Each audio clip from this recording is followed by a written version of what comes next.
Subscribe our YouTube channel and watch our videos. السلام علیکم۔ یہ ایک ایسی دعا ہے کہ جو اگر ہر نماز کے بعد پڑھی جائے تو اس کے ڈھیروں فائدے ہیں۔ اللہ تعالیٰ کی طرف سے رحمتیں اور برکتیں انسان پر نازل ہوتی ہیں اور اس کی ہر قسم کی پریشانی دور کر دی جاتی ہے، چاہے وہ پریشانی دنیا کی ہو یا آخرت کی ہو۔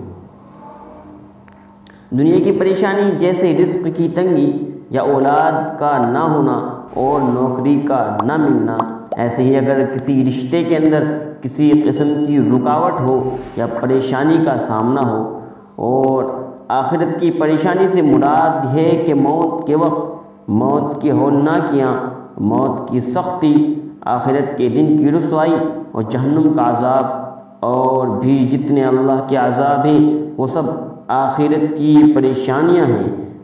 تو اس دعا کی برکت سے دنیا اور آخرت کی تمام پریشانیاں انسان سے ٹل جاتی ہیں اور اس پر اللہ کا خصوصی فضل ہوتا ہے۔ یہ دعا بہت ہی مختصر اور آسان ہے، اسی لیے اس کو یاد کرنا بھی کوئی مشکل کام نہیں ہے اور اس دعا کو ہر کوئی یاد کر سکتا ہے۔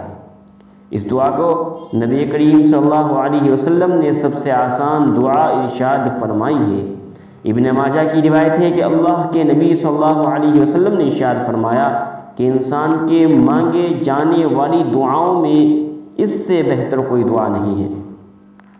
دعا یہ ہے، اللہم انی اسألک المعافات فی الدنیا والآخرہ، کہ اللہ میں آپ سے دنیا اور آخرت کے معاملات میں عافیت کا سوال کرتا ہوں۔ دنیا اور آخرت کی عافیت کیا ہے؟ تو جاننا چاہیے کہ دنیا کی عافیت یہ ہے کہ انسان پر اللہ کی رحمت ہو، انسان کسی کا محتاج نہ ہو اور اس کی عمر کے اندر، اس کے مال اور اولاد کے اندر اور اس کی تمام چیزوں کے اندر برکت ہو اور انسان کو اپنے دنیا کے ہر کام میں رہنمائی حاصل ہو۔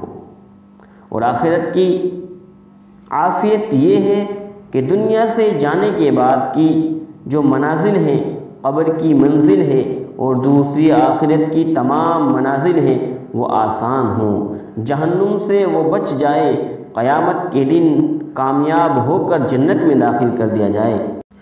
تو اس دعا کو آپ ہر نماز کے بعد پڑھا کریں، اس کے زبردست فائدے آپ کو حاصل ہوں گے انشاءاللہ۔